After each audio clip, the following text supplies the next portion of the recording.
Welcome to Two Giant Goofballs, a New York Giants podcast. Are you a goofball that loves Giants football? If so, sit back and relax as we talk about the team that both excites and frustrates us so much. And now, here are your goofball hosts, Drew and Rob. Welcome, fellow goofballs, to Two Giant Goofballs, a New York Giants podcast. I am Drew, joined as always by... me, Rob. Getting a little wacky with this early season predictions over here. We are. Listen, this is what we're doing now, okay? We've done this every year. I shouldn't say this is what we're doing now. We've done it every year, and what I mean by that is we've done it both years. We've done it so yeah. This is actually our third edition we'll do of this, which is kind of cool because... You know, I don't know if you guys are aware.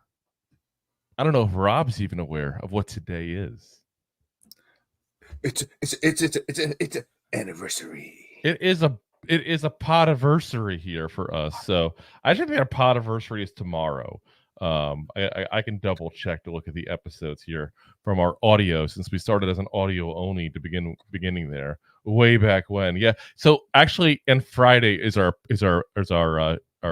podiversary, I guess we'll call it here. So, but this will be our third time doing this, guys. We go through all the games coming up for the season, let you guys know what we think is going to happen, where we're going to be, and this is for the tiebreaker, because the first year everybody said we were crazy, but we're pretty much dead on what the Giants were going to do back in 22.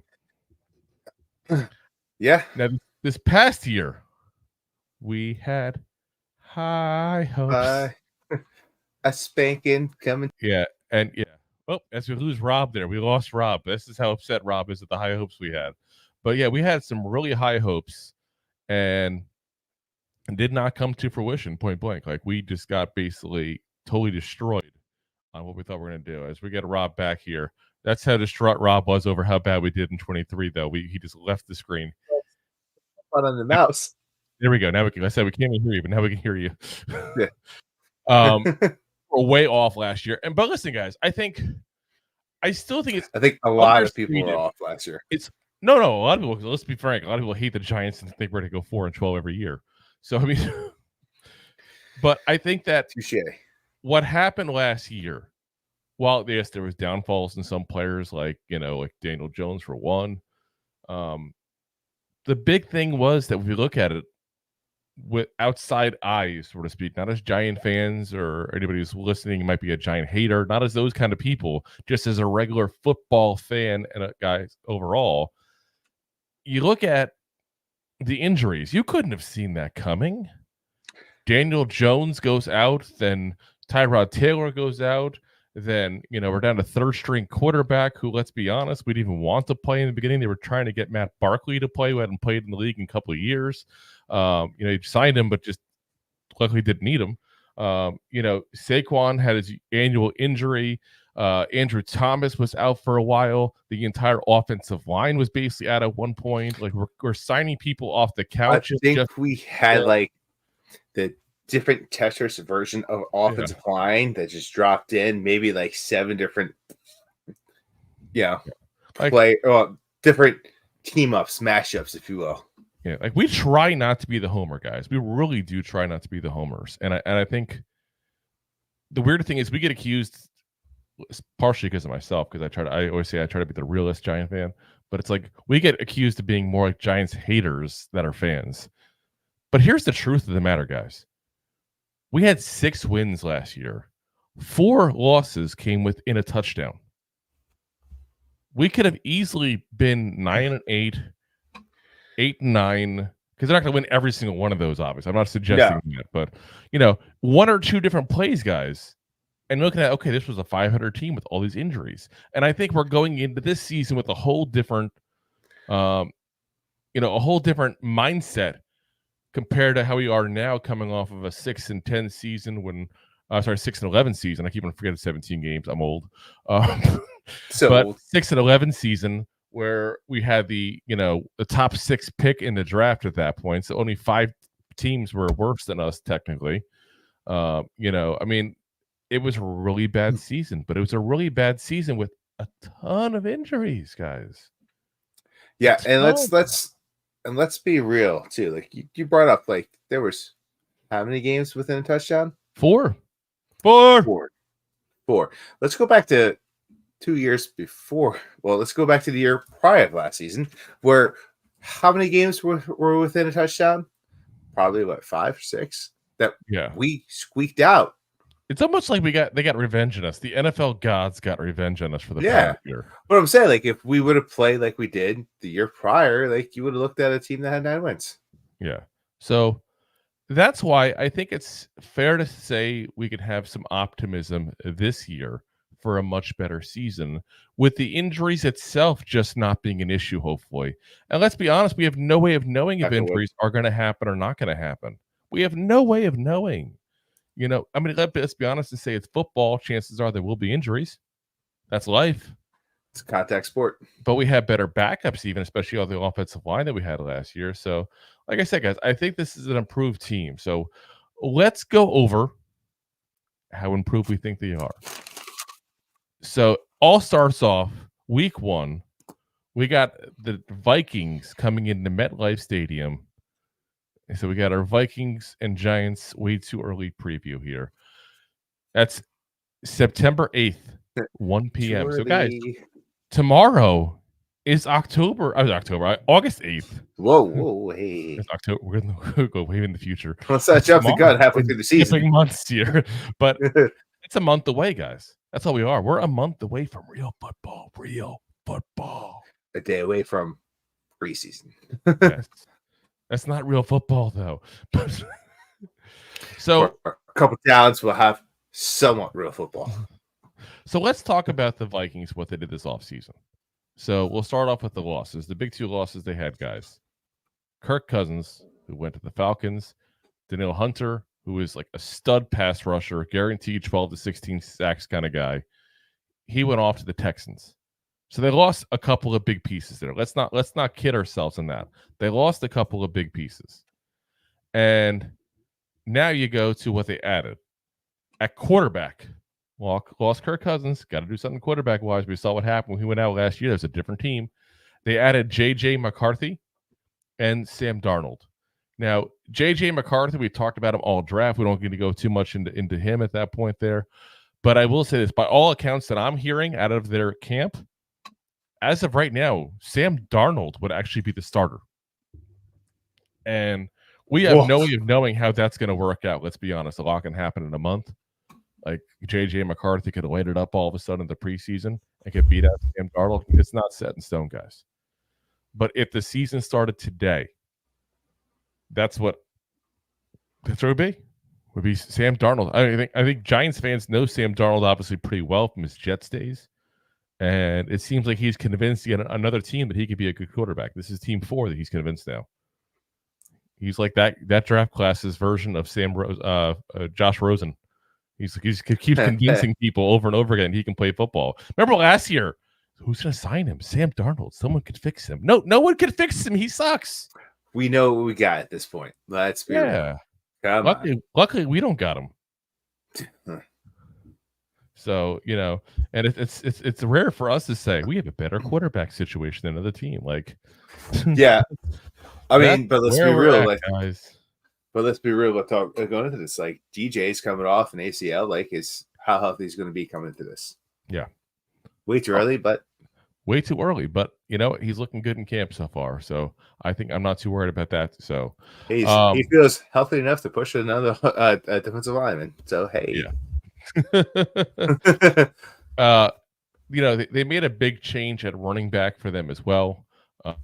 You know, obviously they had, you know, for years they've had a good running game at that point there. They're going to have it potentially again with Aaron Jones if he can stay healthy. The former Packer has gone over there to be their new, you know, their new running back there. And you know, it's funny because you don't know how to look at it. Obviously, year to year, everything can change at that point there. But I look at that and go, that to me is a little bit of a loss there. You know, like you look at what you had there. You know, and when it comes to Jones going there, he went there before the draft, did he not? You didn't know who, like, what you had an idea what quarterback you're going to go with in the draft, but it plays into McCarthy's strengths of dump it out to the running back, because that's what Aaron Rodgers did when he was in the bench. He dumped it out to Jones. If Aaron Jones could be healthy, but you're 100% right. As a fantasy Aaron football Jones guy, like they had as Cam a fantasy Akers, football Matt Madison, guy, they had guys they could switch it up with. As a fantasy football guy, Aaron Jones always ran it up there with those guys as well.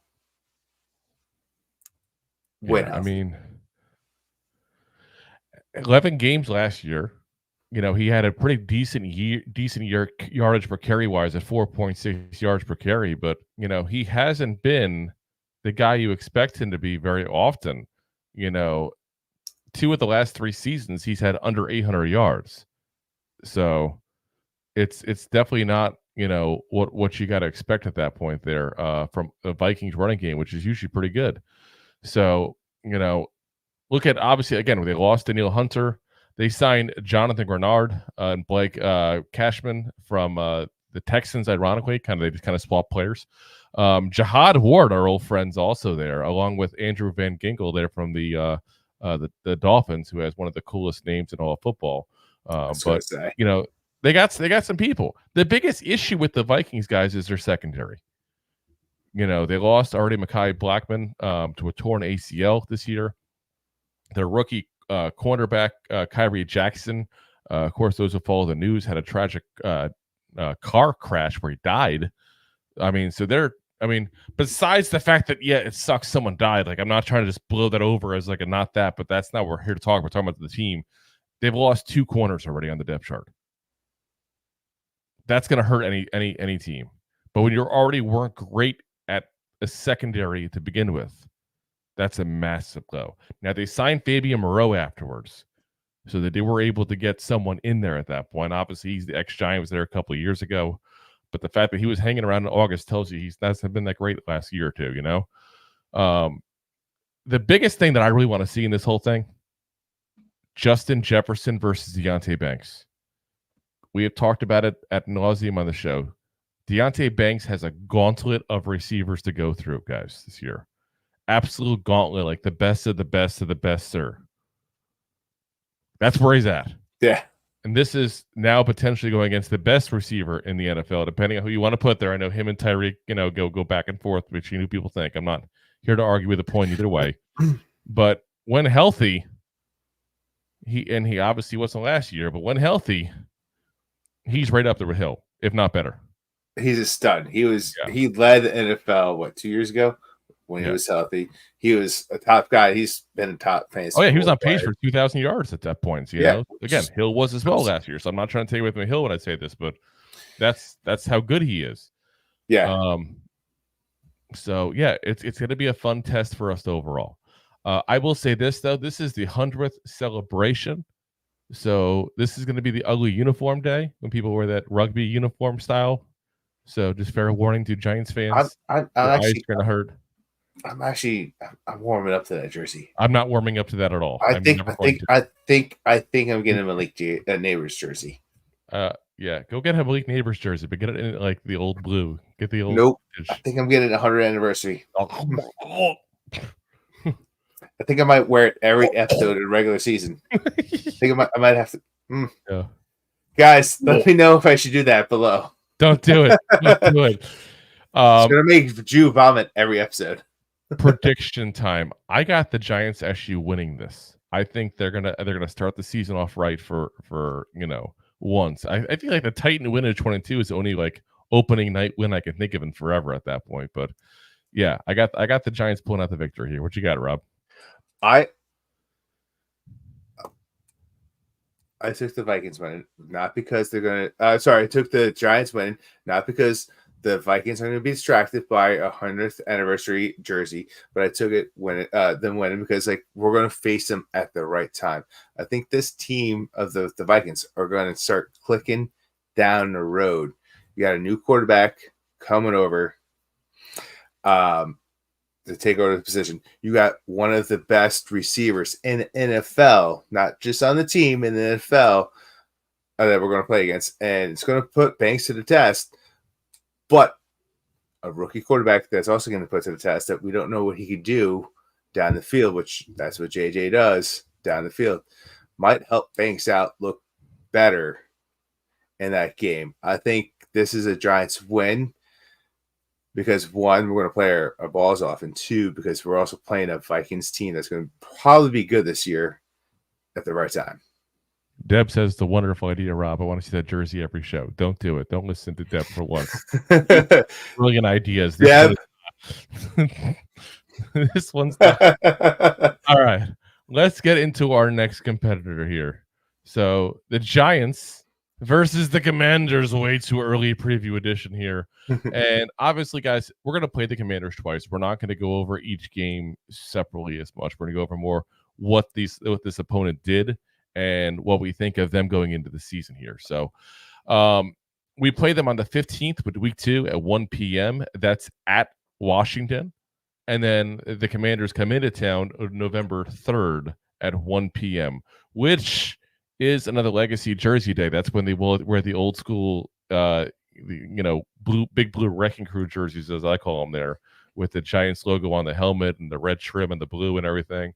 The jerseys they should use for every single week, as far as I'm concerned. So, Deb, should that be the only week I don't wear the new jersey? That's the one. That's the one. That's the one. That's the jersey. So, Commanders, guys, brand new Commanders. This is not your Papa's Commanders, besides the fact that was 5 names ago. Their ownership literally cleaned house. New ownership last season. This season was the first full offseason with that new ownership, and they cleaned house. GM Adam Peters was the assistant GM of the 49ers. So that gives you a little idea of how they're going to try to build this team potentially. Dan Quinn has now been hired as the head coach after being the defensive coordinator for the Cowboys. Obviously, he's a previous head coach with the Falcons, previous DC with the Seattle Seahawks in the Legion of Boom days there as well. So definitely a defensive-minded guy. Rookie quarterback Jayden Daniels, obviously the second overall pick in the draft here, is basically going to be the biggest factor to whether or not this team has any success this year. Let's be honest here. This is like a team that really hasn't had a good quarterback forever, except the one season of RG3 before they ruined him. Yes, I said it. They ruined him. 100% they ruined him. They're still, that's not controversial. It's like part of me is like, as a Giant fan, like, yeah, they ruined him. And part of me is, as a human being, is like, oh, goddamn, they ruined him. Like, I feel bad. No, they really did. Like, you know what I mean? Like listen, he wanted to come back in that game, but sometimes you got to protect a player from themselves. Anyway, there. So the Commanders, they've always had great talent on their defensive line. Their defense was horrible last year, guys. Let's be very frank about that. Absolutely horrendous. I think they gave up like the most points per game in the entire NFL. Dan Quinn, though, is a defensive genius. If there's somebody who can go ahead and get the best out of this team, it's going to be him. You know, as far as at least the defensive side. We'll see what happens on the offensive side. That's not his specialty, obviously. But look what he did in Dallas. Look what he did in Dallas. I mean, listen, guys, we like to be honest. We don't like to. We hate the Cowboys, but we give them they're getting their due, and their due is due. And that's been a really good defense the last couple of years. You know, sacks, interceptions, holding people down in points. Like they've done a really good job. And Dan Quinn is the guy who was the architect of all that there. They also added a bunch of former Cowboys, including Dorrance Armstrong, the defensive end, and Tyler Biotish, the center. So they're bringing guys in that are going to go right into that mentality of buying into what Dan Quinn wants to do. Obviously, Quinn has a good relationship with these guys. He doesn't bring people in that he doesn't know, doesn't trust. The biggest mistake they made this entire offseason, though. Amazing. The best mistake they made as a Giants fan. The absolute biggest mistake they made. They added former Bills and Giants offensive line coach Bobby Johnson, who literally should be sued for malpractice for what he did here in New York. Absolutely should be. Like, this guy is Evan Neal should have a good case. Evan Neal should. So should, basically every single Giant that's not named Andrew Thomas. Look at guys like Will Hernandez, who's exceeding in Arizona. Ben Bredesen, by the way, is going to start for the Buccaneers this year, and he's looking very good in camp as well. Like, people leave us and the offensive line and get better. And while Bobby Johnson was only here for a couple of years, he gets the blame for everything that happened in those couple of years in my eyes, because Josh Azudu's looking better this camp. And all of a sudden, what's the difference? So let's see, new offensive line coach. So yeah, I mean, expect the Giants pass rush to have a very nice day. Exactly. So do you want me to start this one off? Go for it. Because I'm going to say, listen, all you out there at home, go into your closet, get the broom, because sweep. We're going to beat these DC Commanders 2-0 over here, because I think DJ has a number. It's the second game of the year. He's still going to be like iffy. DJ's a Pro Bowler when he plays Washington. I don't know what happened. He really is. He really is. That offensive line is really stood up. It's played better. But I mean, once again, Dan Quinn. That's the question over there. But that the defensive line of their offensive line has not really improved that much. And look at our defensive line. Yep. It's really built up in the trenches over there. And boom, expect a low scoring first game with Johnson top and a high scoring second game. So I really want to say sweep with you, because the Giants have totally had the Commanders number. They really have, like 100%. It's very difficult for me to ever say that we're going to sweep anybody unless we're a dominant team. And I don't think we're at a place that I can sit there and say the Giants are a dominant team, as much as I want to say that. I think that'd be a ridiculous statement that I would laugh at if somebody said that. So I'm going to have us winning the first game, because you got a second game for a quarterback. Your defense can have a little fun with him at that point there. I have us losing in a very close game the second time. I don't think we'll get blown out by these guys whatsoever. I got a split going there at that point. So, which is the first time I think we switched this around, because I think you had us sweeping them the past 2 years, and this is the first time that I said sweep. Listen, Daniel scares me a little. I'm not gonna front on that. Like, I think he's a really good quarterback. So if he is as good as I think he is, it's not going to be the automatic win that it's basically been the last. I'm not saying it's going to be an automatic. Well, I'm not suggesting that. I'm just saying in general, though, like, it's hard for me to say sweep when they're going to potentially have a guy that I think will develop into elite quarterback. It's just, how good is he his rookie year? Is he C.J. Stroud, or is he Peyton Manning a rookie year? What I mean by that is Peyton Manning had, for those who are too young to remember, Peyton Manning did not have a good rookie year, led the league in the NFL in interceptions rookie year, and obviously he's still panned out pretty damn good for the Colts there. So rookie year does not mean everything. I'm just saying we don't know how they're going to be. So we'll have to take a look and see. So let's go to our third opponent here. The Cleveland Browns. We're going there to the doghouse. We're going to play Cleveland Browns. Go to the Super Bowl. No, they don't never go to the Super Bowl. The Brown Bowl. So there's September 22nd, 1 p.m. is going to be the game there. So really, this is another game of the fact that the quarterback will determine where this team goes. And again, guys, I'll be the first one to say that it's kind of a cop-out. You can say that about any team, basically. But there are certain teams who expect good quarterback play or bad quarterback play. There's this middle ground of quarterbacks. You're like, I don't know what to expect of this guy. Deshaun Watson definitely falls in that category. He's going to determine how good these Browns can go, basically, at that point. They made the playoffs last year with really bad quarterback play, including from Watson. But he has shown he can be an elite-level quarterback in the past. But the problem is that past was back in 2020. We're going to the 24 season now. So it's been 1 year he was gone, 2 years now that he, just has not looked good in Cleveland. So, does he still have that ability in him?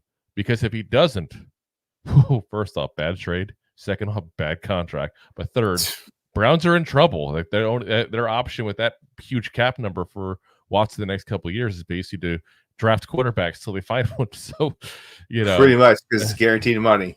Yeah. And the second big star, you don't know what's going to happen to him, is going to be Nick Chubb. He's one of the best running backs in the NFL, but that injury he had last year was absolutely horrific. Like, literally, that leg snapped. He tore like every single thing in that leg and that knee at that point. And he's been making progress towards coming back to the field, but is it realistic to expect him to be his old self this year? Could he even still be out at that point? Like, we don't even know if he's going to be on the team at that point, active, or will he start at the IR for the season? We don't know. I wouldn't assume he has a big role in this game when he plays against the Giants. Now, I'll tell you this. I looked it up before this because I was curious where he was at. they said in OTAs, he was doing like nothing. He was just kind of there, watching, learning, hanging out with the guys, giving advice to the running backs, that kind of stuff. They said he was not practicing with the team drills as far as these 7-on-7s and 11-on-11s, but instead he was doing his own individual workout. And he was doing everything you could possibly ask him, especially at this point. So there's some optimism he could be ready to play for the season start. But when you say everything you expect him to do, meaning he's cutting, he's doing sudden stops, he's doing all the kind of stuff that you worry about with a knee injury. But everything you expect him to do at the level of recovery or in the NFL, that's up to the eye of the beholder. And since I was not the beholder, I can't say. That's what I'm trying to say. I don't want to put words in someone's mouth like that. On defense, the Browns had one of the best defenses last year in the entire league, and nothing obviously happened this offseason that could expect us to change this. The Browns also made a trade this offseason, got Jerry Jeudy to go ahead and pair him with Amani Cooper. I'm going to say this is going to be a loss for us, guys. And it's mostly out of respect for this defense. And, our big stud on offense, obviously, is going to be Malik Neighbors, God willing. This is going to be a really tough defense for him early on in his rookie year to go against. It has a really great secondary. And if there's one team that should be able to shut him down potentially, this is going to be that team he's going to face early on that could do that. Yeah. And guys like Myles Garrett is a real test for this new offensive line. I'm looking forward to this game because I think it's a great test. And I'm not going to say it's impossible for us to win because there's no game that's impossible. But on paper, the Browns are going to probably beat us. Yeah, Drew, you're not wrong. Like, this is a great test for the Giants. We're going to see how Garrett either dominates or gets held up or just how he performs against the Giants. It's going to be a big test for this offensive line. This amazing secondary is going to have to deal with not just Neighbors, but Wandell and, Hyatt, and see how the new Giants receiving core, how they stack up against over here. Like, it's also going to be a test for DJ, how he can throw the ball around. Once again, like, they also went to the playoffs last year with Joe Flacco. Playoffs! Joe Flacco was sitting on the couch. He was eating cookies that said "Lace us out." Cookies. And took this team to the playoffs. Everyone got wacko for Flacco, who pretty much said, F the Jets. Yeah. And signed up to this team and still made this offense look pretty darn good. While throwing interceptions left and right. Yeah. He was throwing a lot of picks, especially towards the playoff side. Like, there was more picks than Hank Steinberg. I think he went, 3 games where he threw 12 touchdowns? Something like that? 12 picks probably, too. I could look at No, it was low. It was like 3 picks. No, he had a lot of picks, dude. Oh, he had a lot of picks, but it wasn't every game. There were some games where he had like 4 touchdowns. Yeah, 13 touchdowns and 8 picks in the season. Yeah, but break down my game.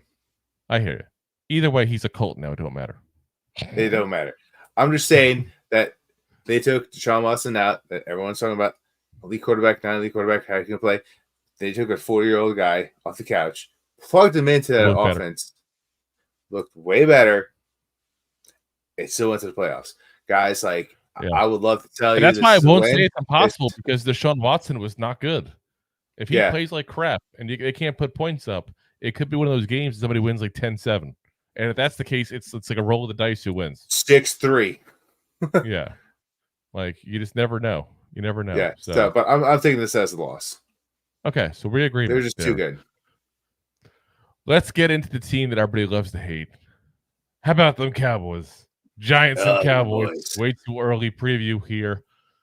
Now we play the Cowboys twice since they're in the division here. So you got the Cowboys on the 28th of September, 8:15 p.m.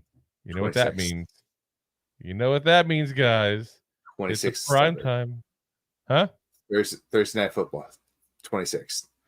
How did I write the 28th then? What happened here? I'm going to look it up here to verify. You could have told me that prior to the show. It is the 26th. I don't know how I wrote it that way. Thursday Night Football, as you said there. Not to be confused with Saturday Night Football, apparently. Oh, way to make me look stupid, Rob. Sorry. Anyway, Thursday night football, September 26th, and also we play them again November 28th at 4:30. Unless Rob wants to correct me there as well. 4:15. So the Cowboys basically like sat on their hands mostly the season. Let's be honest. That's what they did. They just sat on their hands, didn't do a damn thing. And you got to imagine the reason they're doing that is trying to save money because they got 2 big contracts coming up in CD Lamb and Dak Prescott. So Dak Prescott's either going to have his contract extended and reworked this next season here, or he's going to be gone. CD Lamb's already saying point blank, show me the money. So they got some big money to give out here. And they had a lot of losses. Tyron Smith, the tackle, went to the Jets. Tyler Biotish went to the Commanders, their center. Tony Pollard, he went to, I think, when he go to the Titans? I haven't had this written up. I'm just going to do things off the top of my head. I believe he went to the Titans. Dorrance Armstrong, like I said, he's gone. Dante Fowler Jr. is gone. Jonathan Hankins is gone. So they lost some pieces also on defense as well. And I just looked it up. Yeah, Pollard did go to the Titans. So they lost a lot of pieces, and they really didn't add anybody of significance there, unless you want to call Ezekiel Elliott as a significant add. He's a significant add if you're going to CC's $4.99 lunch buffet at that point. That's for damn sure. But otherwise, go the crowd, go the crowd. There's no gold in that corral, trust me. And then on top of that, they lose Dan Quinn, who went from their, as we mentioned earlier, from their DC position to be the head coach for the Washington Commanders. Now they picked up Mike Zimmer to be their defensive coordinator, who is a very respected guy in the NFL. I'm not trying to say he's a bad pick, but Dan Quinn had that team running so well that you can't imagine there's not going to be some kind of drop-off. You can't. You're crazy if you think otherwise. I don't care how good you are. When that team is running as good as it has on defense for all these years with Dan Quinn, you can't sit there and say that you're going to change him out and everything's going to be just like it was. Yeah. So even if it goes from 100 to 90, you still lost 10 points. And 90 is still pretty damn good. But you know what I'm saying? Yeah. There's no way it's not going to be at least a little bit of a step back at that point, And then you lose your running back, you lose 2 of your 5 offensive linemen there at that point. Again, they've drafted people, they had plans in motion. It's not this was all unexpected, but you can't replace guys that are very good and automatically assume the guys who replace them are just as good. Correct. And Ezekiel Elliott is definitely not just as good as Tony Pollard, for the record. No, but you go to offensive line, right? Some of those guys that come in as bricks, some of those guys need to develop. And you come in there, and these guys may be better than who they replace in the long term. But that first year, rookie year, in that rookie year, which is what we're talking about in these 2 games, do they really come to and be the studs that they're expected to be? No, that is few and far between. And they got Cooper Bebe, who's one of the best offensive guards, lineman guards in the draft there. They got Tyler Guyton from Oklahoma, who was one of those guys that some people were very high on. We weren't very high on it, but some people, were high on him. So, they've gotten some guys near at that point. It's not like they just have nobody to come in and replace these guys. I'm just not sure that this is going to be the year for them. I think this is going to be kind of a step back year for them. How far of a step back, we'll find out. But I can only hope very far because I despise them with a passion, Yeah. But I think it's my fair way I say it is the Cowboys are definitely weaker than they were last year. But that doesn't mean they're a weak team. They're just weaker than they were last year. There's a difference. Last year on a scale of 1 to 10, they were an 8. They're probably still a 7 or a 6 at this point. Probably a 6 is probably good. I think probably a good spot to put them. You got to put them on a 1 to 10. They're still better than average. I just don't think they're going to be nearly as good. I wouldn't go that far down. Okay. You think 7 still? By the way, I want to give them 8 to start because they can't win a playoff game for their life. Yeah, the regular season, they're 9. Anywhere between a 6.5 and a 7. You're not wrong saying 6. I think 6 is too low, but 7's it depends to be a 7. 6. I wouldn't be surprised. You take a 10% cutback, just like you said, even though that's they'll make them like 7.2 or whatever, 7.4. But that's besides the point. Yeah.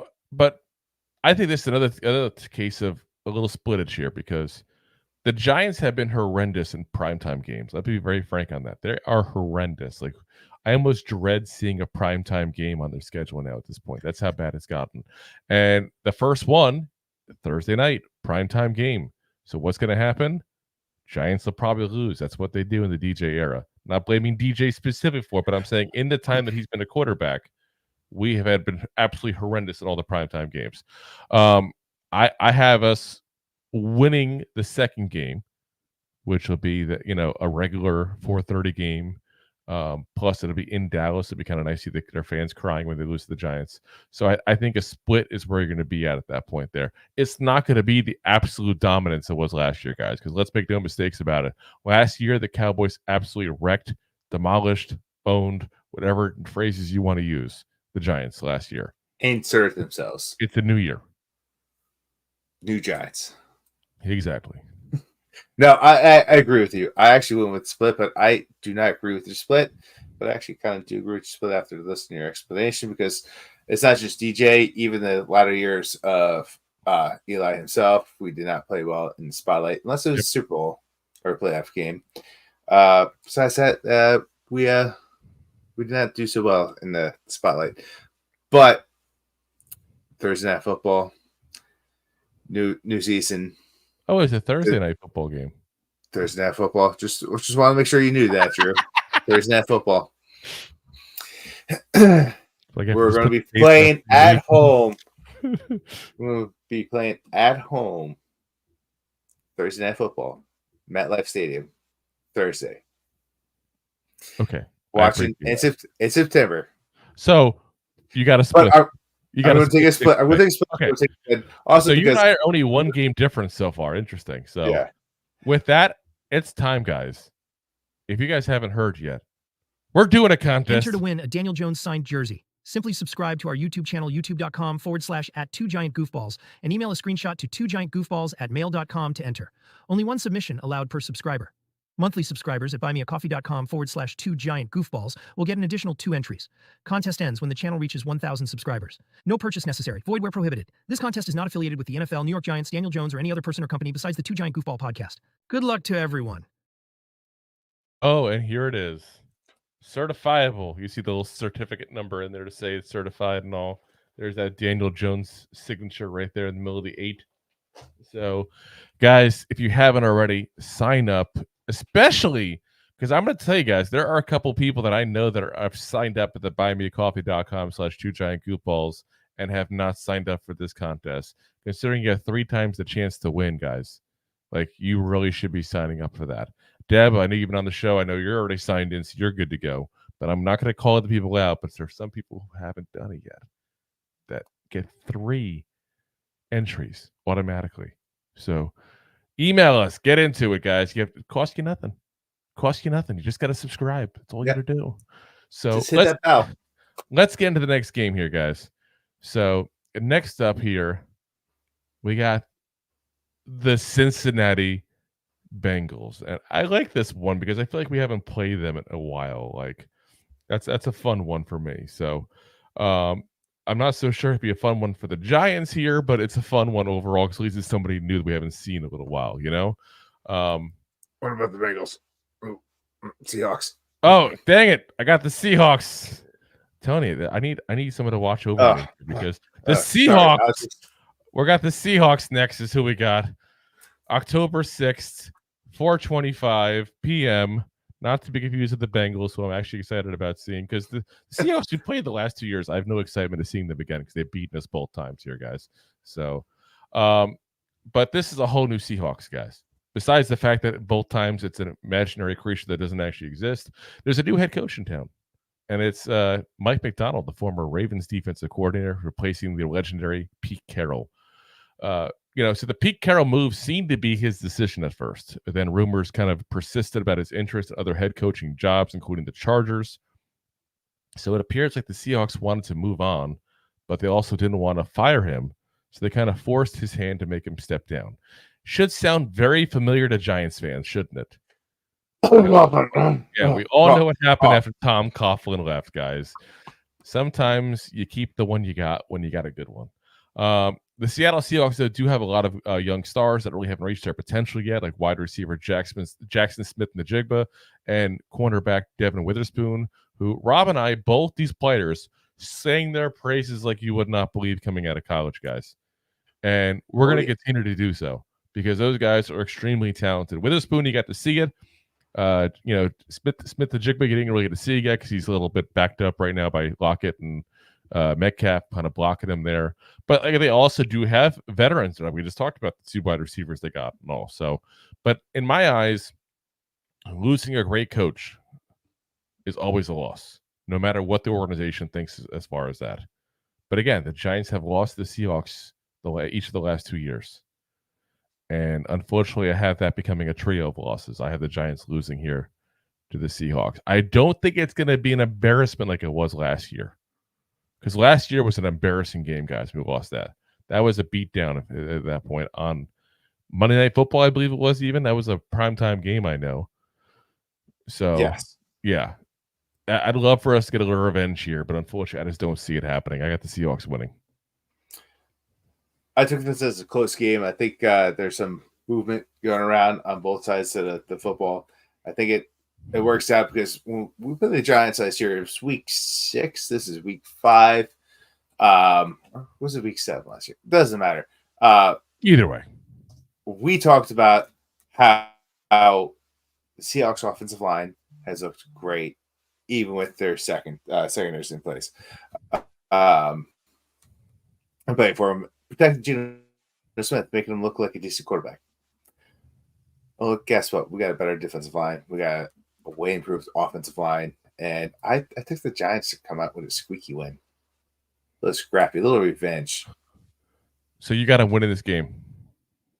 I got to win the game. All right. We're 2 different now at this point so far. Both with you having 2 extra wins compared to me so far in the season. Very early on in the season as well. You got the Giants off to a very good start. Next up is the game I was so excited for that I totally skipped the Seahawks. And that's the Bengals again. There we go. That's the Bengals. I just want to show Sexy Dexy a second time. Look at that belly there. Look at that. It's so hot. And that's October 13th, 8:20 p.m., guys. You know what that means when I say 8:20 p.m. That means prime time. Sunday night. Night. So you gotta know my theory already, what's going to happen based on what I said before. But let's get into the Bengals, what's happened for them. They had a very disappointing season, obviously, last year, undoubtedly due to the injury to Joe Burrow. Lost them midway through the season for the whole rest of the year. They ended up going 9-8 overall, last place in the AFC North. The former offensive coordinator, Brian Callahan of Callahan Automotive, I think we all I love the boy Tommy. I love that movie Tommy Boy. That's funny as hell, that movie. Anyway, Brian Callahan left to become the new Titans head coach. Dan Pitcher, who we have no word whether or not he is a belly itcher, but he was the former quarterback coach. So there's some continuity still there. It's not like they went in with somebody from totally left field that was nothing to do with whatsoever with the team. So it should be hopefully some continuity for their sake and not much change. The Bengals did manage to keep wide receiver T. Higgins this offseason through the franchise tag after much speculation that he would leave. They also made some small signings of some solid veterans like tight end Mike Gesicki, running back Zach Moss, and safety Geno Stone. So they do have some pieces they've added there. They also drafted pretty well. They got tackle Mim from Georgia, who's just an absolute mountain of a man, just doesn't have a lot of experience. Chris Jenkins, the defensive tackle from Michigan, and a sleepy pick in wide receiver Jermaine Burton, Alabama, who I think could end up replacing Higgins if need be there if he does end up leaving long term. Keep in mind they also did lose a receiver to the Bengals, actually. So it's not like they're coming back with the same exact crew at that point there. So Tyler Boyd went over to the Titans there. So the third wide receiver spot's open, and Burton, I'm telling you guys, Bad quarterback play at Alabama last year, and he still looked decent. He could be a steal for them. But anyway, on the game itself, listen, the Bengals guys, we know what the Bengals are. When they're all healthy, meaning Chase is healthy and Burrow is healthy, which I know is not always, they're one of the best teams in the NFL, guys. And it sounds weird still to say that about the Bengals because the Bengals have been bad for, 40 years of our of our lives here, almost feels like. Pretty much, but they're a solid team. Yeah, they're a solid team. There's no more Jeff Blake and Achilles Smith now. They got a real quarterback. So I'm kicking it back with some of those names. Kids probably like, who? What? Kicking old school. But yeah, this is going to be a loss for us all day long, guys. Assuming everybody's healthy. If so, we got some injuries that kind of give us a little bit of abilities to do something with, and maybe we sneak out a win here. But assuming everybody's healthy, we're going to lose. Yeah, this is Drew. I can't believe him agreeing with that on this loss here because I want to put it as a win, but I want to put everything as a win. I'd love to go 17-0. Let's be honest. Yeah, but no, you got one of the best receivers, one of the best quarterbacks, and just a great team that pretty much since Burrow has come into this league has made it to the playoffs. Yep. Even when Burrow left, they still went. They got 9 wins, which somehow got last in the division, which is nuts. But yeah, I would love to see this. I think it's going to be it's not going to be a blowout. It's going to be a good game. I don't know how close it's going to be, but it'll be a good game. We'll see. Yeah. So next up is our other hated rival here. Oh yeah, the Eagles, the Philadelphia Beagles here, who have had an interesting offseason, guys. And you look at it overall, and there's a lot of moves that happened for them. They started off last year, keep in mind, 10-1. Then they go 1-6 the rest of the way, including the playoffs, but their only win being against us in an extremely close game. So you go into this going, what Eagle team is this? Which one is the real Eagles? Will the real Eagles please stand up? Because I don't know which one is the real one. Now, a lot of the games they had when they won were very close games. And all year long, they had issues with stopping quarterbacks. Hell, we talked about it before. Mac Jones had over 300 yards on him. He's not a good quarterback, guys. When Mac Jones is destroying your defense, that's bad. They had some big losses this year as well now. So they lost Jason Kelsey, who retired, of course, was, a glue on this franchise for them. It's not just his ability on the field. It's his abilities in the locker room, guys. This is a guy who literally was a glue for this locker room, and a guy who kept everybody together and kept everything light, but also expected excellence out of them. So listen, you can hate the Eagles all you want, but Jason Kelsey is a guy you at least have to have respect for the game he played. Defensive end Hassan Reddick got traded to the Jets as well, so they lost one of their big pass rushers there.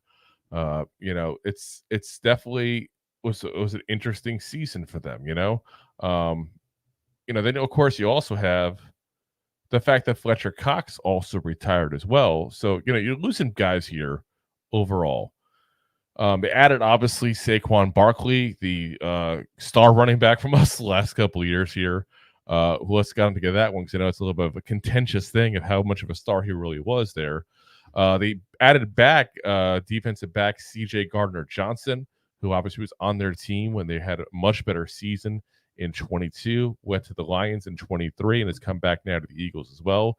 They added Bryce Huff from the Jets. Ironically enough, it's like they signed the Jets pass rusher Bryce Huff, then they traded Reddick to the Jets. So it's like, they kind of did a trade unintentionally at that point there. So, but like I said, a lot of interesting moves. They drafted very well. Listen, the Eagles, as much as we hate the Eagles every year, like the darling of the NFL draft, they did have a very good draft this year. You look at this team, we talked about the fact earlier, Mac Jones threw over 300 yards on the Eagles last year. Their defensive secondary was horrendous last year. And then it comes out, we'll get into that in a second. There's an interesting story that came out today. We'll talk about it on the show eventually, but I'll give you guys a sneak peek of it. But the secondary was their biggest issue they had. And they're starting guys that they paid almost millions and millions of dollars to, and Slay and Bradbury are all on the wrong side of 30 at this point and still have years of big money contracts their way. So the Eagles went ahead and drafted Quinyon Mitchell of Toledo, who is going to be an absolute stud, guys. I hate to say it. Like, he was one of my top players in this draft coming out.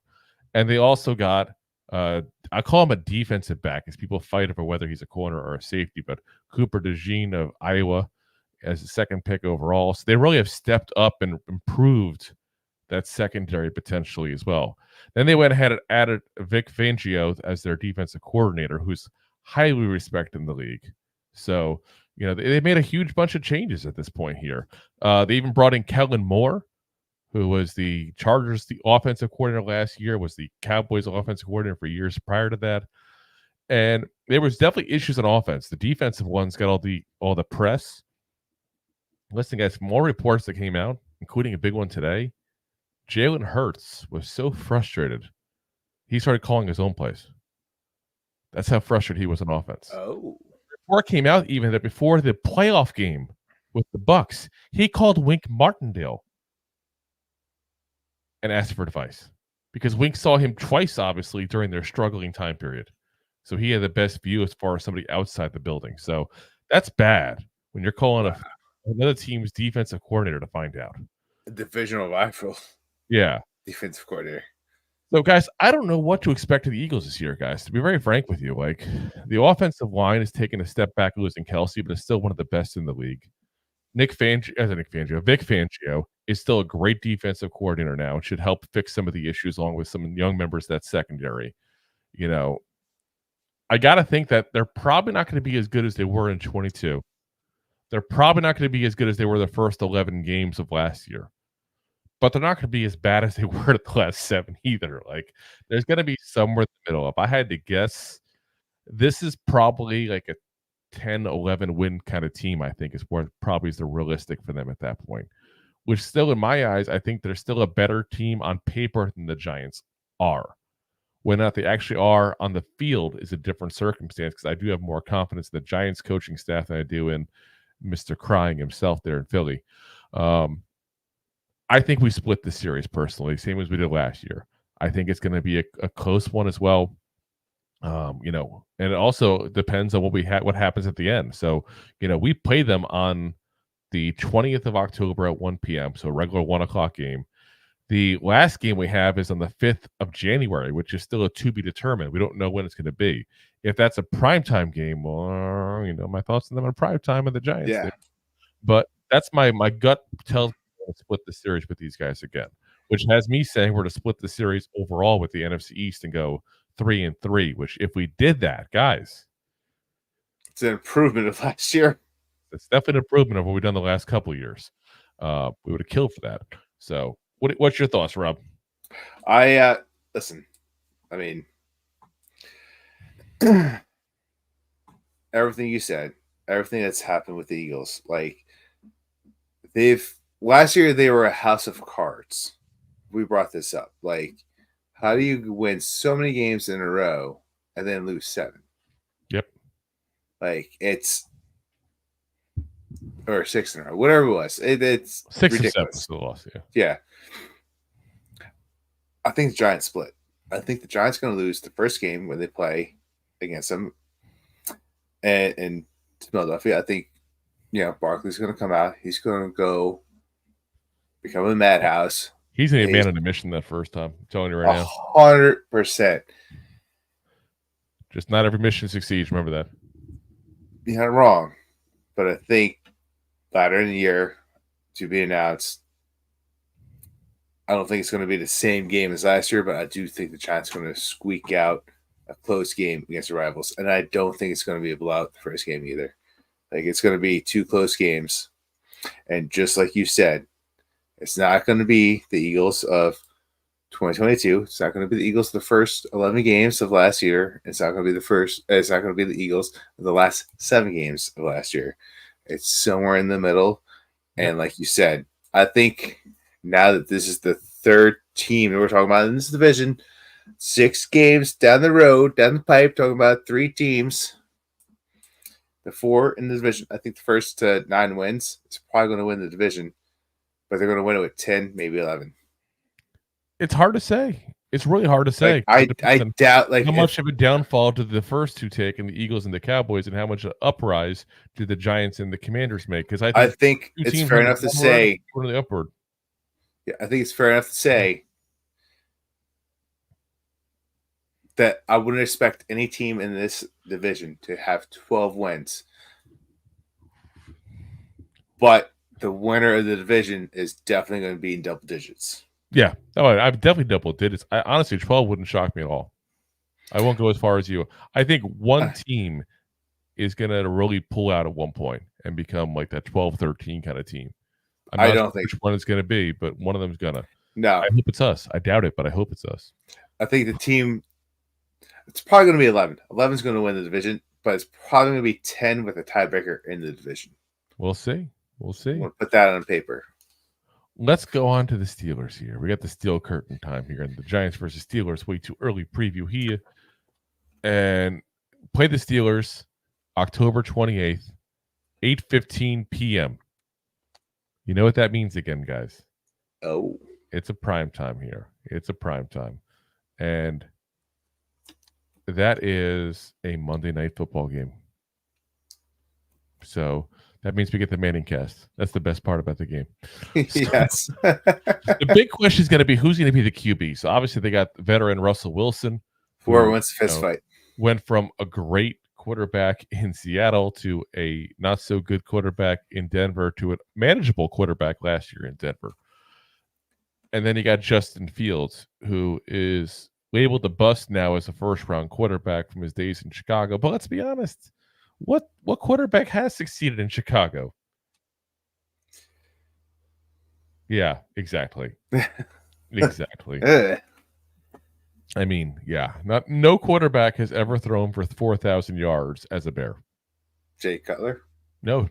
Close. No. Close, yes. There's a couple of quarterbacks that were close, but not a single one has. So, Cutler's probably like 38 was probably his high.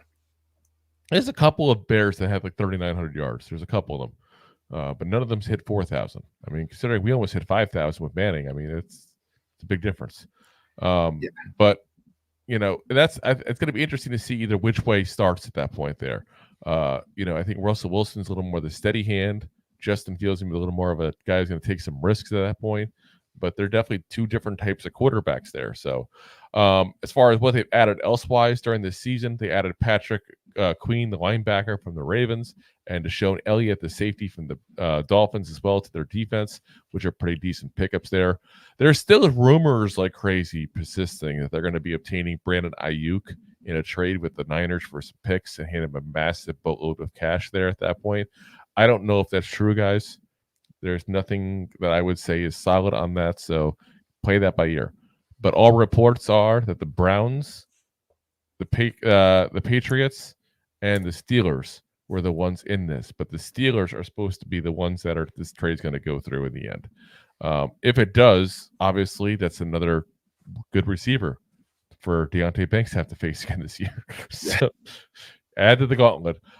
They also made a big push this draft to add to the offensive line. They got offensive lineman Troy Fanatu, who is a guy who had a really good senior year there. They also got Zach Frazier as well from West Virginia, as one of the best centers in this draft, if not the best center in the draft as well. So they've done a lot of work in that regard. They got former Falcons head coach Arthur Smith as their new offensive coordinator. If you want to know about his offenses, run, and run. He's a running kind of style offensive coordinator. He was, keep in mind, Tyler Algier, Bijan Robinson last year at the Falcons. Before that, Titans, obviously King Henry. So, definitely a running kind of offensive coordinator. But they seem determined to fix this offense. At least they acknowledge that the issue is the offense. And they're just kind of like, I feel like they're going to theory, they just throw up a whole bunch of crap against the wall and see what sticks, basically. That's basically their solution to it. Probably, yeah.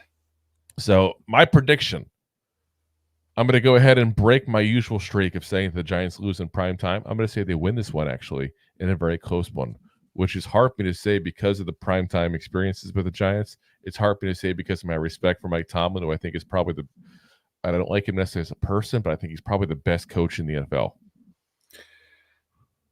Yeah, and it's hard to say because the Steelers, I went back and forth in this game when it comes to me.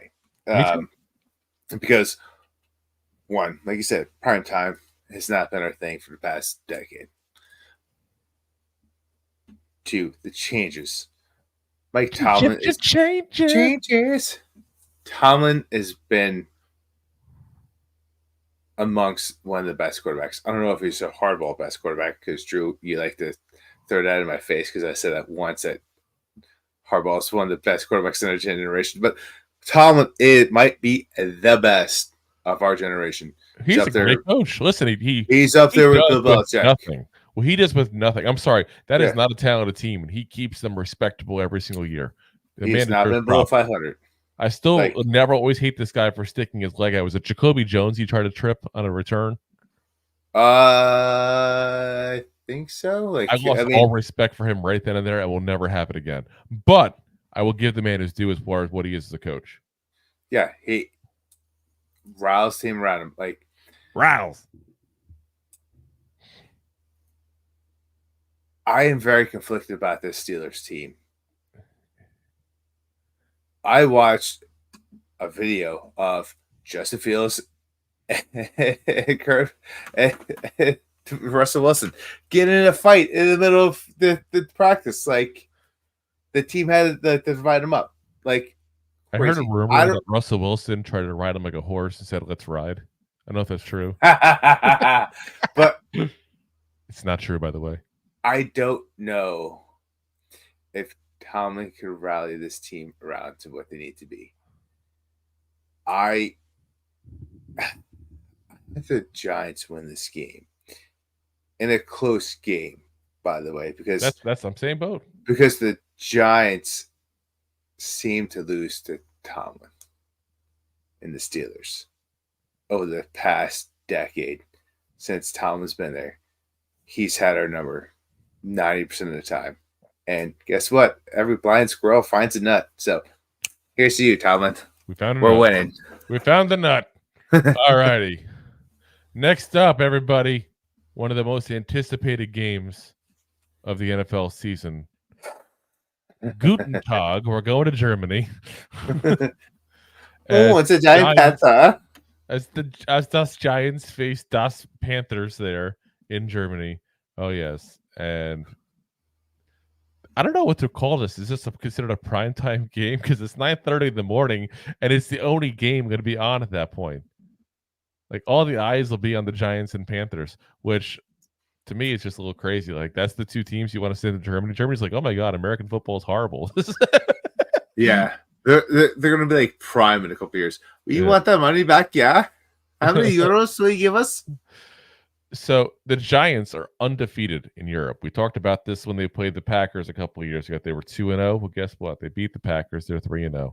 They've never lost, including one win they had already in Germany in those three. So as far as the Panthers, they're another team that's going to be good or bad depending on what their quarterback does.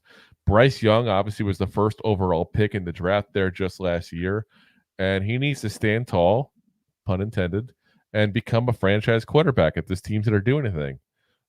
It's all on him. Like, I hate to ever put it all in one player, but it really is all on him right now.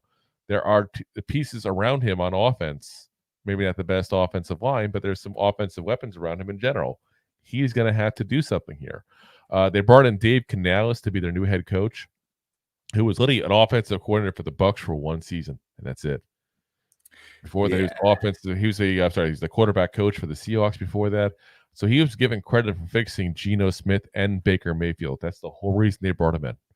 Let's be very frank on that right now. He was brought in for one reason and one reason only: fix the quarterback. That and the fact that he's probably the only one who would work for David Tepper, but that's a whole separate. I was going to say, it's probably, yeah. There's a lot of people that want nothing to do with David Tepper. But yeah, so it's an interesting hire for that reason there, because it is the most important thing is fix the quarterback. Like, you have no choice but to try to fix this quarterback. So why not bring in the guy that's fixed two quarterbacks in back-to-back seasons that were basically left out for dead, and Geno Smith and Baker Mayfield. So the Panthers are also determined to get more weapons around Young, so they went ahead and got him a really top quality guard in Robert Hunt, who we found out during Hard Knocks the Giants also wanted as well. They drafted Xavier Legette of South Carolina And Jonathan Brooks, the stud running back there from Texas, that if he comes back healthy this year, I think he's going to be a really good player. I'm a big Brooks guy at that point. Leggett, I don't think he's going to be that good. But the most funny thing is Leggett is hearing him talk. I hate saying it that way, but have you heard the way that guy talks? He talks more redneck country than anybody else in the NFL. Like, you can barely understand him. It's like trying to talk to somebody from, like, rural parts of Scotland. That's how bad it is. Like, it's insanity. Now, as far as what they lost, obviously, I don't know if you guys heard, but the Panthers lost Brian Burns in this offseason. I wonder who got that guy. Such a guy that's supposed to be one of the best at this position. So they did sign Javian Clowney and also former Giant Ashawn Robinson to shore up their defensive line this year. Listen, guys, until they can prove they can do it, the Panthers are the Panthers. And they're not a good team. They are potentially the worst team in the NFL still. And I got the Giants winning. Oh, hands down. And atop of it, it's going to be a Burns revenge game. Like, you gave me away for what? You gave me away for what? Yeah. And you're going to say turn down for what? He's going to look up and point at Dan Morgan each time. Yeah. Should have paid him. So 100%.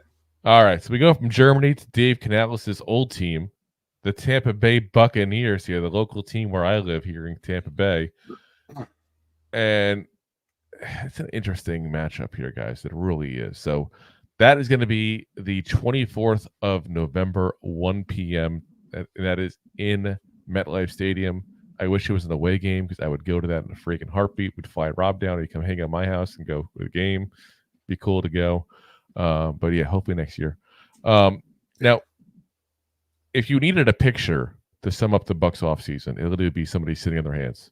Very similar to the Cowboys. They didn't do much. They really didn't do much. They didn't add any significant pieces. Instead, they're basically counting on last year's success to be something they can build upon and continue to develop the players on the teams. They do have some young guys on there, so that's what they're hoping on. But they also have some older guys. They don't have a lot of time. Those stud wide receivers and Mike Evans and Chris Godwin are not getting any younger whatsoever. They did sign a few former Giants as well, so it'll be kind of a homecoming game here for Ben Bredesen, who's in line to start there at guard, and also wide receiver and Giant fan favorite Sterling Shepard, who is currently battling at that point for a potential roster spot there. But it's interesting because they got Ben Bredesen, we got Aaron Stinney. It's like we kind of swap players without intending to do it. It's kind of weird how that works out sometimes. Kind of funny.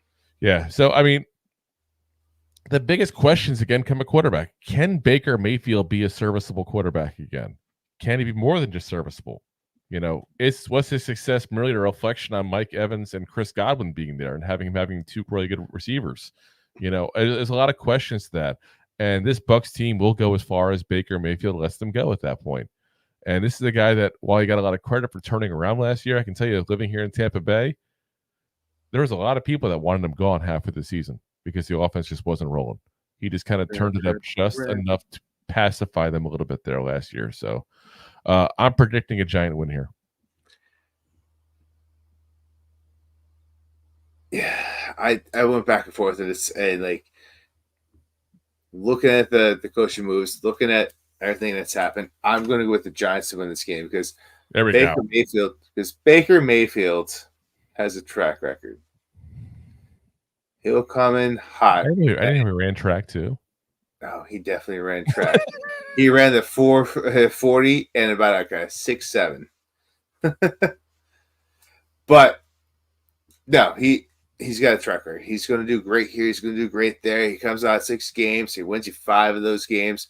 And all of a sudden, your team is 8-8, now 8-9, and you're missing the playoffs. But hey, he did it this year for you guys, this past year.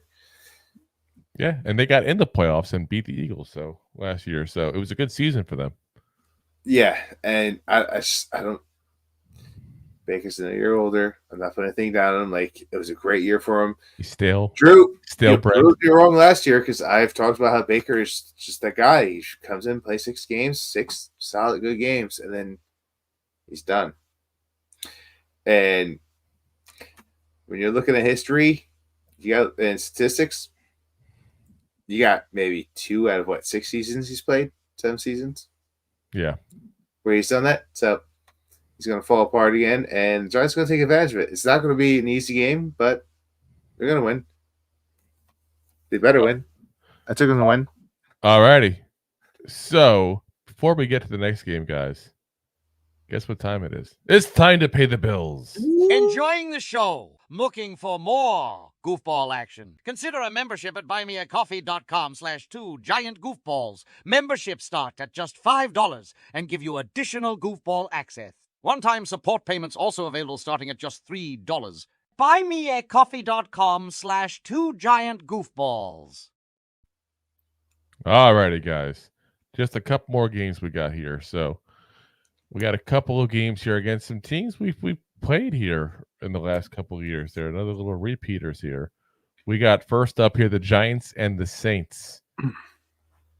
December 8th, 1 p.m. And obviously we played the Saints last year in New Orleans. Now this year they come over to MetLife Stadium and they got to play us, but the Saints beat us last year 24-6. It was not a good game for us. No. The Saints didn't do crazy amount this offseason. They did add Chase Young. That's kind of their premier signing there. But let's be honest, guys, he has not lived up to the hype since he's been out of college. He came out of college as like, this is a can't-miss prospect. He's going to be a double-digit sack guy every single year. Blah, blah, blah, blah, blah. Azeez Ojulari, I think, still has more sacks than him. Ooh. I do think so. I do think so. I could be wrong on that. I can look that up, obviously, but because I wasn't planning on talking about that. But I'm pretty sure that's exactly how it went down there. Let's see real quick here. So Chase Young has sack-wise 16.5 sacks now in his 4-year career. Not very good. Not very good at all. Let's see here. Azeez Ojulari, his stats. He has 16 sacks in his career. So it's just about the same. Yeah. Half sack difference. Yeah, that's a little crazy. Alvin Kamara is another one to be a little worried about this year as far as a big guy for the team because they counted him. But he's going to be 29 years old, this guy, this year. So, I mean, that's right around the time, guys, that running backs tend to lose a little step here and there, you know? He had just 1,160 total yards last year after previously never having less than 1,300 total yards. He was out a couple games last year, too. Well, I was about to say, including when he was injured. Like, he had times when he was injured, and he still did over 1,300 yards, no problem. You know, he. Let's be very frank in this. Alvin Kamara has not been the same quarterback since 2020, which is Alvin Kamara, running back. All right, I say quarterback. He hasn't been the same running back since 2020, which is when Drew Brees retired. He's just not the same player at all. You know, you look at where he's at. Here's what happened. So since Drew Brees retired, let me get his total yards up here real quick here. Is it the rushing? Okay. So his numbers before when he had Drew Brees, 1,500, 1,300, 1,600. Since Brees is retired, 13, 11. I'm not saying he's a bad player now. I'm just saying he's not the same player. And basically, if you take out the injured year he had in 2019, when he had 9 starts, by the way, and he still had 1,300 yards. He appeared in 14 games, had 9 starts, had 1,300 yards. You take out those that 1 year, the three out of the 4 years that he had Drew Brees when he was healthy, he still averaged about 1,600 yards from scrimmage from there. So to go down to 1,100 yards is a big difference, guys. That's a big difference. Yeah. So I mean, the one thing you have to think about when it comes to Alvin Kamara as well is because everyone talks about his play from the scrimmage, which means he's a running and a catching running back. So one, the way he set up with Drew Brees, one of the best quarterbacks of the generation that just passed. Are you saying Carr is not good? I'm saying he's trash. just checking for the record there. Just checking for the record.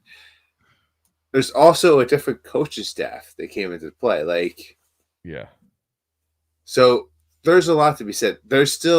I believe there's still gas in the tank for this guy, but you're right. He's on the wrong side of his career and age-wise. Can he still do it? Yes, he could. But who's the starting quarterback this year for the Saints? Still Carr. Who is the backup for the Saints? I can look it up, to be honest with you, because they lost Jameis Winston. They did. I can look it up. I know they had Nathan Peterman, and they got rid of him at that point. Let's see here, the depth chart. I'm going right on the Saints website even to find it out here. I feel dirty. Oh gosh. So clammy. Besides Taysom Hill, if you want to call him a quarterback, Jake Hayner, Best item in the game.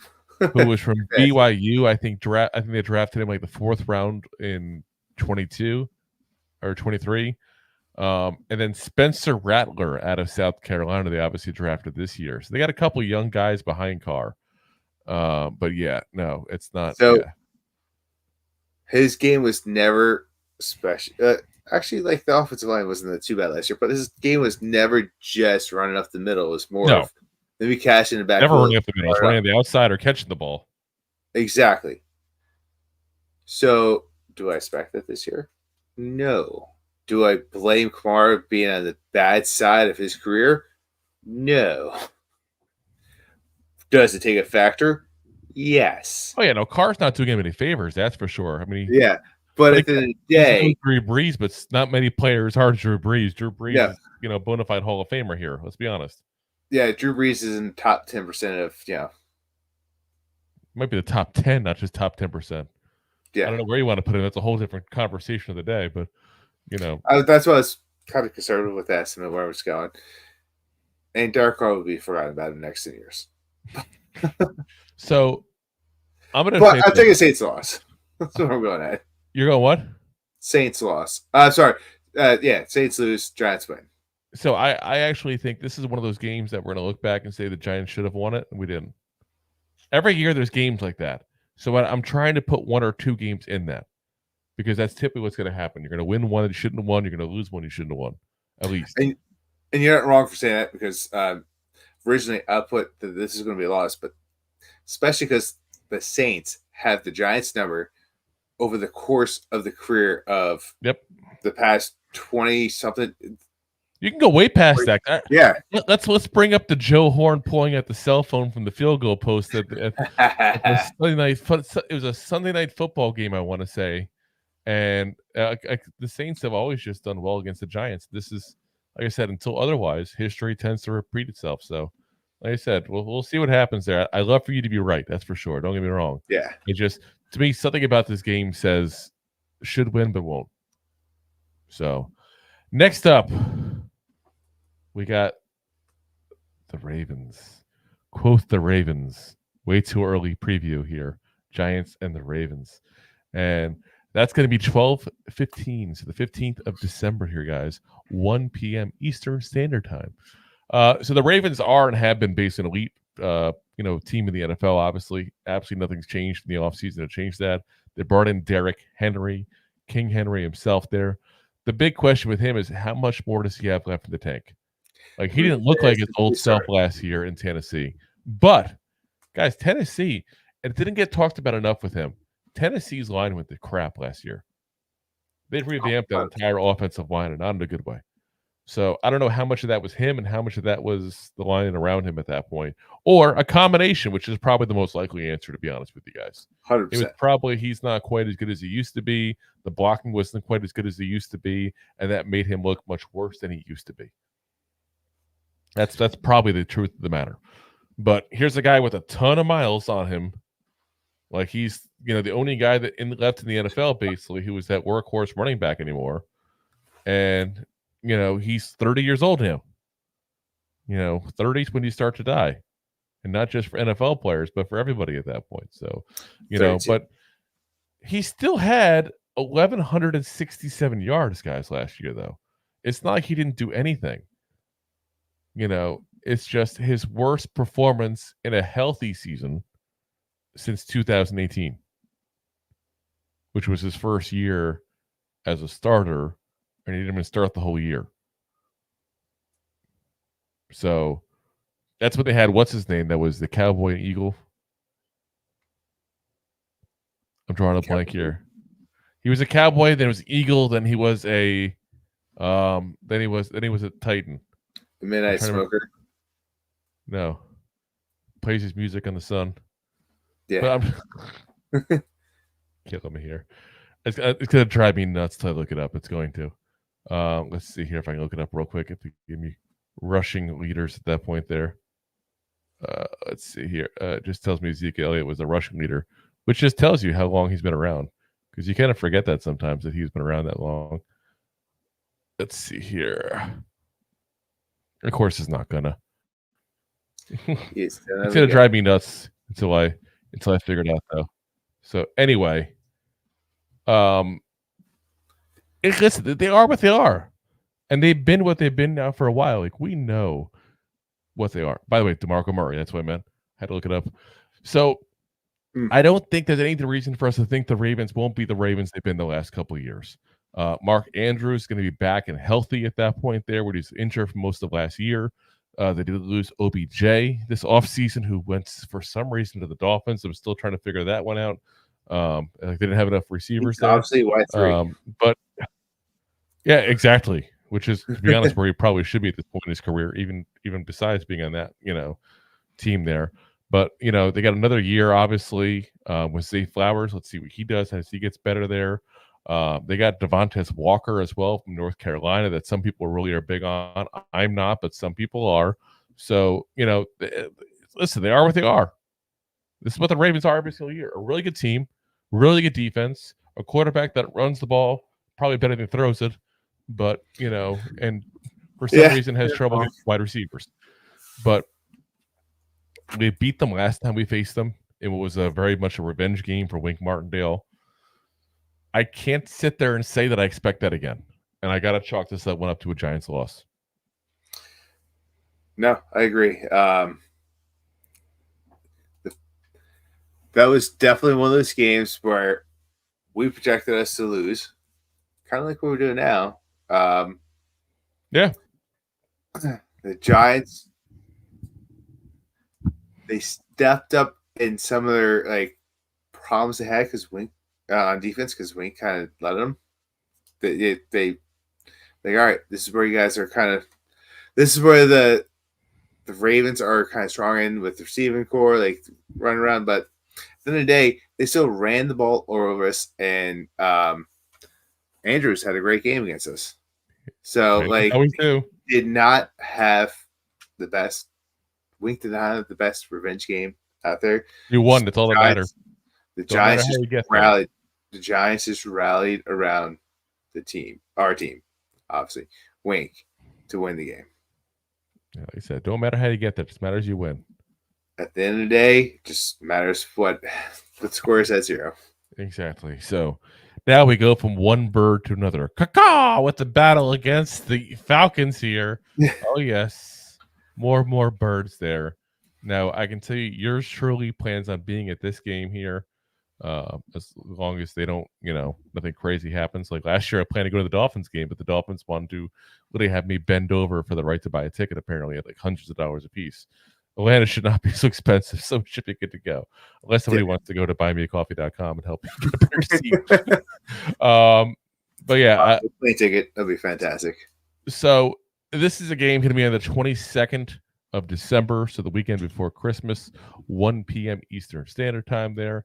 As far as the offseason, it's been an interesting offseason for the Falcons there. They hired Raheem Morris as their head coach, who to me is an underrated move. He was their interim head coach, ironically enough, or back in the day.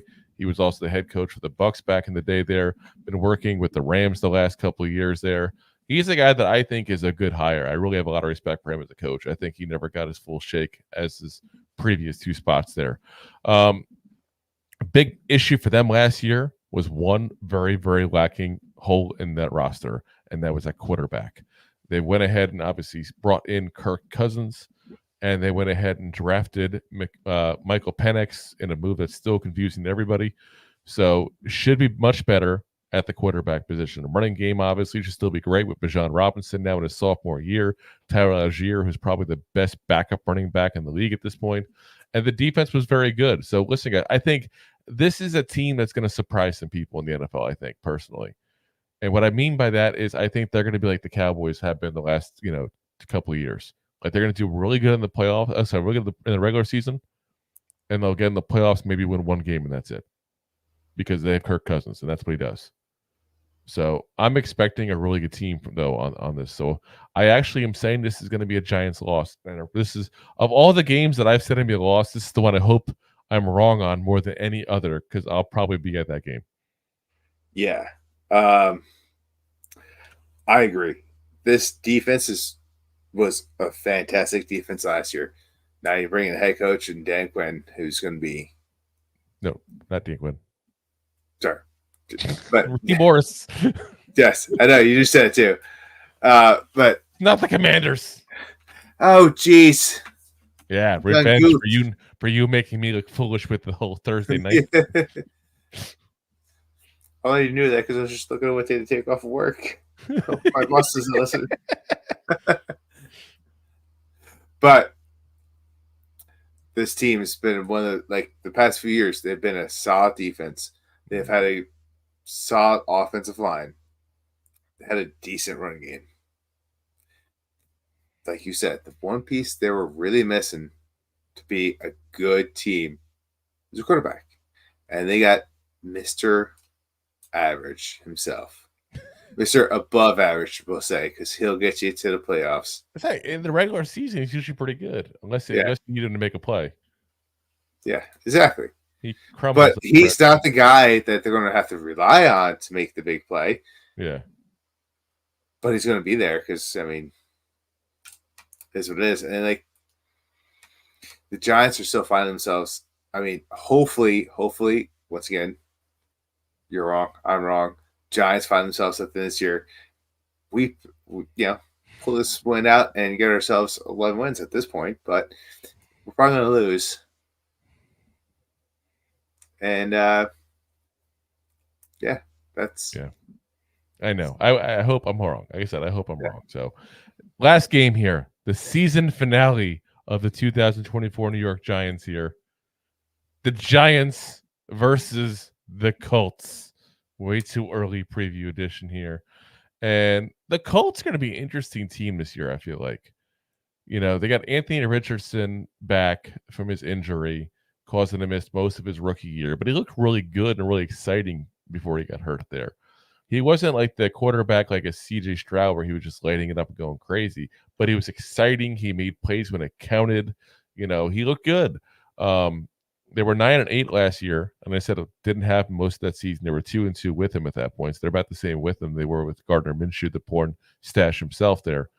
But how good could they be if he develops? Like if he all of a sudden, towards the middle of the year, starts lighting it up and going crazy at that point there, this could be a really good team, guys.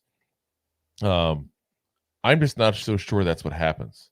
I think he's going to be that guy who's going to make some great plays occasionally and some highlight reel plays, but I think he's going to have some really bad plays as well. I think it's just going to be what he's going to be right now until we find out which side of that coin is him long term. I had the Giants winning this one, and I had them winning in what I think is going to be a very close game. I don't think this is going to be a blowout by either side. It's going to be a very close game. It's going to come down to someone making a big play, and that makes the difference. Yeah, I think you're right about some of everything you said. I think the QB play is definitely going to be important in this. Coming off an injury after going 2-2 is going to be something that you have to look at. But I do think he finds himself halfway through the year. I think it's going to be a very exciting team. The Colts did very well last year with Gardner Minshew, who's, I guess he's like the Walmart version, the Target version of Kirk Cousins. Oh.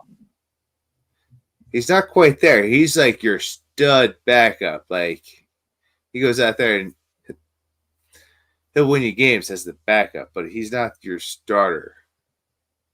To Oakland or Las Vegas, whatever the hell they are. Yeah. But the Colts defense is also nothing to just not overlook. Like last year, they had glimmers of just shut out, lights out defense. Like Their secondary is horrible, though, guys. Like the get kid for that, horrible. Yeah, but once again, that's something like the Giants are going to be working on through the year. Like I would hope that you're right. Like maybe they can light it up, but I'm going to take this in the close game where the Colts are going to win. Ooh, because I do believe. Because I do believe that Richardson's going to come around and he's going to play better coming off the injury. He is going to start making better plays. wow. And I think that the Colts, their offensive line, their defensive line is no joke. And now you got JT that's going to utilize better because he was trashed the first half of the year because they decided not to run the ball. Just constantly let the. He's coming back with an injury too. Let's be honest here. Zach Moss also looked pretty good. Yeah, but he was still pretty healthy, and even with Zach Moss, they decided not to run the ball. They decided to run the ball way too not enough times. They should have. They put it in Anderson's hand too many times. Richard's hand. Sorry. So yeah, the first time that I think we're going to win, you think we're going to lose, and it's the last game of the season. So that's interesting here. So only 3 games overall we had different at that point. Was it 4 games overall we had difference? Yeah. So yeah. So let's get to our final record predictions here because that's what really matters in the end. It doesn't matter how, it's like the internet. I don't care how we got there. I don't care how it works. I just want to know where we end up here at this point. And by my count, correct me if I'm wrong, Rob, you got us at 10-7. Correct. Mine I have us at 8-9. Either one, I think, is nothing to sniff at, considering what's 6-11 last year. It's an improvement either way, and it's a building block here either way. I look at this year as a crossroads, really. Like this is a huge crossroads season for the Giants. Like if some things go right, we could sneak back into the playoffs like we did in 22, and it could be 100% a repeat of that. If things go wrong, we could easily be drafting our next quarterback in April. Like it's that thin of a line you're talking in the NFL where a couple of moves go wrong when you're not the greatest roster in the world, which we aren't. I think we're that thin of a line. If you're correct, if we miss the playoffs, but we go 8-9, we could be drafting a quarterback. That's the rough thing. You can't even draft a quarterback really necessarily at 8-9. You really can't. You have to make some moves. Depending on where you go. And I'll tell you this. But I'm just saying, like, if you go 10-7,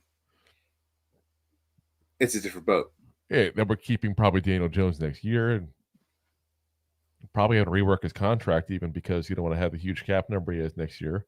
But yeah, I mean, it's like I said, this is such an important season, guys. Like, I cannot stress that enough. Like, if you want to see where the Giants are going to have to go and what kind of future we're looking at, it's already based in this season.